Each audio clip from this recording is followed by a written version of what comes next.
Hola chicos, espero que se encuentren muy bien. Les saluda el profesor Henry Rosales para trabajar un tema nuevo acerca de la célula. Pero antes de trabajar este tema, te voy a invitar como siempre que te suscribas a mi canal. Búscame en el YouTube como Henry Rosales y darle like. Y bueno, pues vamos a ver qué tema vamos a trabajar el día de hoy. Citología. Cito viene de célula y logía, estudio. Estudia la célula. Es la rama de la biología que tiene por objeto de estudio a la célula. Vamos a decir que la célula fue estudiada a partir de la invención ¿de qué? Del microscopio. ¿Y quiénes inventaron el microscopio? El microscopio lo inventaron los hermanos Janssen, Zacarías y Hans Janssen. Y posteriormente, en el año 1665, Robert Hooke descubre en una lámina de corcho la célula, a la cual le llamó celdías. Observen aquí, tenemos las celdías. Y estas celdías fueron descubiertas por Robert Hooke, conocido como textura del corcho o células vegetales. Pero la diferencia es que estas células no tenían movimiento.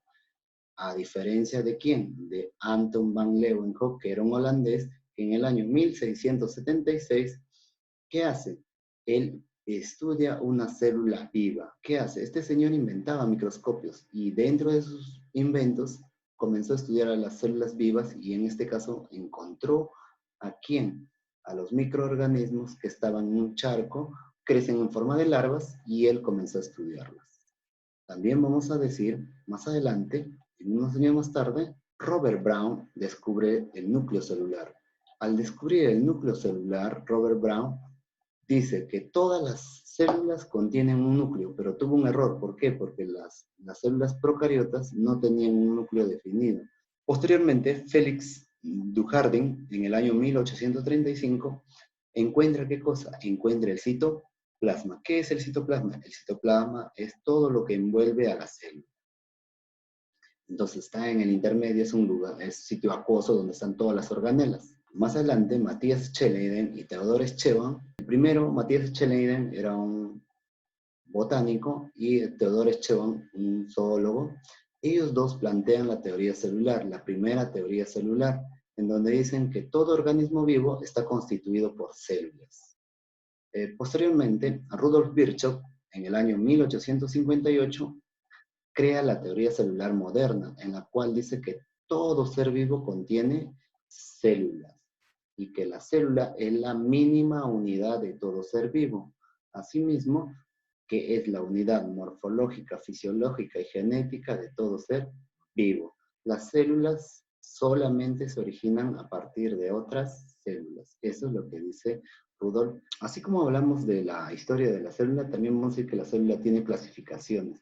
Dentro de las clasificaciones de la célula vamos a encontrar a los siguientes. La primera clasificación de la célula es que estas se dividen de acuerdo a su evolución. De acuerdo a su evolución son procariotas y eucariotas. Procariotas son las que carecen de un núcleo definido y eucariotas son las que tienen un núcleo definido.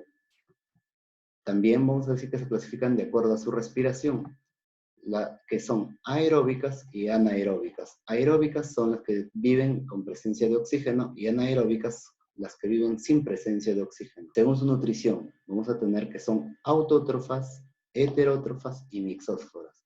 Auto significa que ellos solo se alimentan. ¿Y qué van a utilizar principalmente? La luz, o sea, el sol, a través de la fotosíntesis. Heterótrofa van a necesitar ¿de qué cosa? De otros seres. Sobre todo, vamos a decir que estos seres heterótrofos van a utilizar la energía y la van a convertir en glucosa. Y esta glucosa la van a convertir en energía.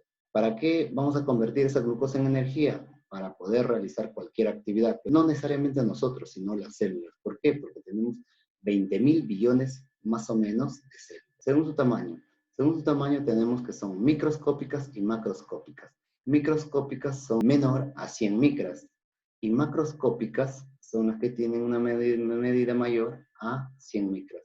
La unidad medida de la célula es la micra. Según su forma se clasifican en globulares. ¿Quiénes son los globulares? Mira, su mismo nombre, globulares. ¿De qué viene? De glóbulo rojo. Entonces, las globulares, aquí la tenemos, son los glóbulos rojos. Las fusiformes, tenemos a los músculos. Las cilíndricas, tenemos a las paredes estomacales. Las cúbicas se encuentran en las paredes vaginales. Las alargadas se encuentran aquí en los espermatozoides. Las estrelladas podemos ver las neuronas. Y para terminar, vamos a encontrar las planas. ¿Dónde se encuentran las planas? Las planas pues se van a encontrar en la piel, ¿en dónde más? La célula también tiene estructura. ¿Y cómo se estructura? De acuerdo a lo siguiente. Vamos a decir que la célula tiene una cubierta celular, una membrana celular, un citoplasma y un núcleo celular. Una cubierta celular es la que protege y da configuración a la célula, pero ¿de qué forma? Esta va a servir para proteger a la célula. Va a estar adherida a la membrana celular, o sea, está en la parte externa. ¿Qué especies tienen una cubierta celular? La cubierta celular lo tienen las algas, los hongos, protozoos y animales. Asimismo, vamos a decir que la membrana celular es la parte intermedia y va a estar presente en las células eucariotas. Y es una capa delgada, a diferencia de la anterior, que era una capa gruesa. Dos personajes fueron los que descubrieron la membrana celular. Fueron Singer y Nicholson, quienes hicieron su teoría del mosaico fluido. ¿De qué trataba? El mosaico fluido pues era el intercambio de sustancias dentro de las células, sobre todo minerales, glúcidos, lípidos, proteínas, todo ello, ¿no? Citoplasma contiene las organelas y se encuentra compuesto por glúcidos, lípidos, proteínas, enzimas, iones, agua y otros. Quiere decir que el citoplasma es la parte líquida dentro de la célula, donde van a estar ¿quiénes? Van a estar las organelas, los organoides y todos ellos. El núcleo celular va a regular los procesos celulares. ¿Intervienen en qué? En la división celular y realizan la replicación y translocación. Miren, aquí tenemos a la célula eucariota. La célula eucariota se divide en dos grupos. ¿Cuáles son? Las células animales y las células vegetales. Aquí podemos ver a cada uno de ellos, lo que les hablaba, la membrana celular, el citoplasma y el núcleo. Igual, de la misma manera, pared celular en el caso de las plantas, el citoplasma y el núcleo. ¿Cuál es la diferencia principalmente? Que uno tiene membrana celular y el otro tiene pared celular. Otra diferencia que podemos ver aquí a simple vista es que la vacuola es más grande en la célula vegetal y en la célula animal solamente vamos a tener unas vacuolas pequeñas. Citoplasma. El citoplasma está compuesto ¿de qué? De citosol, citoesqueleto, sistema de endomembranas, organelas, organoides, inclusiones citoplasmáticas.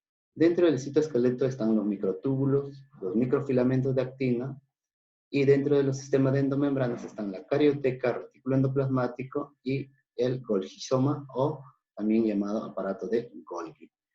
Las organelas netas son la mitocondria, los plastidios, los lisosomas, los peroxisomas, los glioxisomas, las vacuolas. Dentro de los organoides tenemos a los ribosomas, los centrosomas. Y también vamos a decir que tiene inclusiones citoplasmáticas, o sea, el resto, lo que queda. Mitocondria. La mitocondria se encarga de la respiración celular, sintetiza energía en forma de ATP. Quiere decir que la mitocondria va a servir principalmente ¿para quién? Para las plantas. El cloroplasto es conocido como plasmidios y tiene en su interior a los cromoplastos y leucoplastos. ¿Qué son estos? Son los que le dan el color a la célula. También vamos a decir que tenemos dos retículos endoplasmáticos, el retículo endoplasmático liso y el retículo endoplasmático rugoso.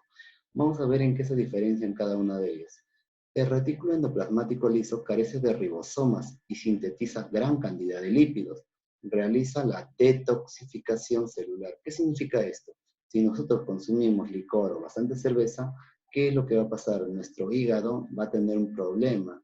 Y ese problema va a ser, ¿qué cosa? La cirrosis. El exceso de alcohol produce cirrosis, ancocha el hígado. ¿Y qué sucede? El retículo endoplasmático liso, ¿qué hace? Limpia todo lo contaminado. El retículo endoplasmático rugoso presenta ribosomas y sintetiza proteínas. Quiere decir que tiene gran cantidad de ¿qué cosa? De ribosomas. Miren estos ribosomas que están incrustados. Y vamos a decir que su función principal va a ser sintetizar proteínas. El aparato de Golgi está formado por los dictiosomas, se encarga de la secreción celular y va a formar a los lisosomas. Acuérdate, su función sería la secreción celular y formar ¿a quién? Formar a los lisosomas. Pared celular. La pared celular en sí vendría a ser de una célula vegetal. ¿Qué hace? Le provee fuerza, apoyo, protección a la célula vegetal, fungi y protista. Ya está. La membrana plasmática o también llamada membrana celular. Acuérdate, ¿quiénes fueron los que descubrieron la membrana celular? Fueron Singer y Nichols. ¿De qué trata? Pues esta es una capa de fosfolípidos y proteínas que forman la barrera entre la célula interior y exterior. Quiere decir que va a ser un intercambio de sustancias. Lisosomas se encargan de la digestión celular, realizan la autofagia y autólisis. ¿Qué significa autofagia? Autofagia significa que va a destruir una organela que ya no le funcione. Quiere decir que si alguna organela de la célula no funciona, esta la va a eliminar o la va a destruir. Solo una parte de la organela.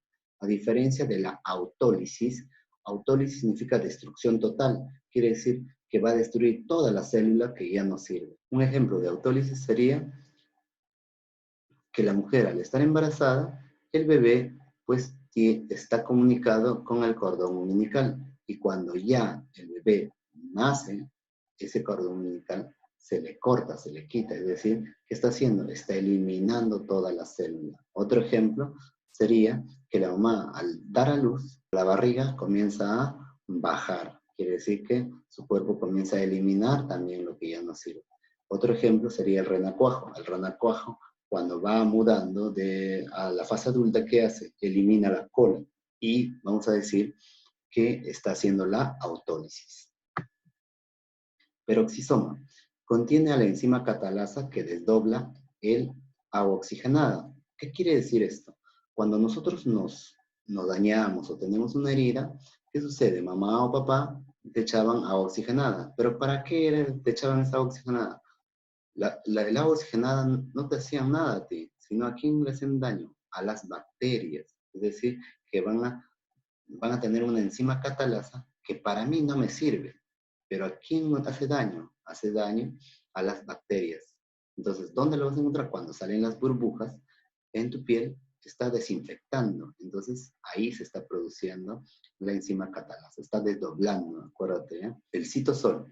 El citosol, vamos a decir que es la matriz líquida del citoplasma. El citoplasma, aquí, es algo líquido. Entonces, vamos a decir que sirven ¿para qué? Para que las organelas lleven a cabo todas sus funciones.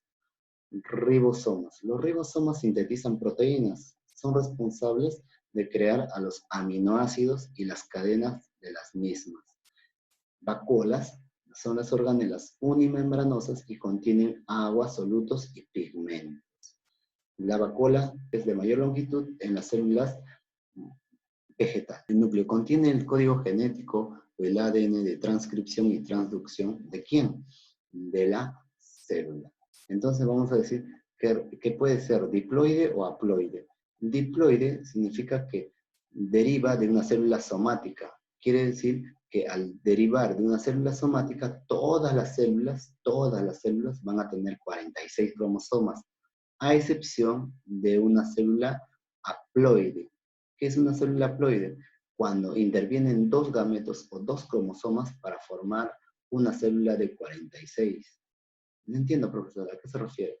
Me refiero a que una célula haploide va a ser la unión de dos gametos. Quiere decir, el espermatozoide tiene 23 cromosomas y el óvulo tiene 23 cromosomas. La unión de ellos van a ser 46 cromosomas. La única célula que vamos a tener nosotros, que va a tener 23 cromosomas cada uno, es el espermatozoide y el óvulo. Por lo general, los demás, todas las células tienen 46 cromosomas. Se produce dos tipos de transporte, el transporte pasivo y el transporte activo. El transporte pasivo no gasta energía y en el transporte activo sí gasta energía.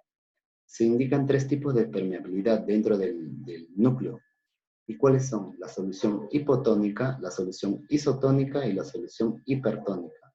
Hipotónica existe poca sal y abundante agua. En la isotónica existe constante agua por dentro y por fuera de la célula. Y la solución hipertónica existe mucha sal, pero menos agua. Bueno, vamos a hacer un resumen general de todo lo que hemos hablado el día de hoy. Entonces, ¿quién descubre la célula? Robert Koch. ¿En qué año? En 1665. ¿En dónde? En una lámina de corcho. ¿De dónde proviene? De un vegetal. ¿Tenía movimiento? No tenía movimiento. Muy bien. Anton Leeuwenhoek. Leeuwenhoek descubre qué cosa, células vivas, donde en un microscopio que él mismo inventaba. Los llamó animáculas. Robert Brown, que descubre el núcleo celular. ¿En qué año? En 1831. Tuvo un error, acuérdate cuál era, que las células procariotas no tenían un núcleo definido. Félix Dujardin, ¿qué hace? Descubre el citoplasma. ¿En qué año? En 1835. Matthias Scheledin y Theodor Scheban crean la primera teoría celular. ¿De qué trataba? De que todos los organismos estaban constituidos por células. Rudolf Virchow dice que crea la teoría celular moderna en el año 1858. Muy bien, chicos. Eso es todo con respecto a la célula eucariota, la estructura, la forma y todo ello que hemos estudiado. Bueno, te voy a invitar a que nuevamente te suscribas a mi canal, búscame como Henry Rosales en el YouTube y no olvides darle like. Nos vemos hasta la próxima y muchas bendiciones para cada uno de ustedes.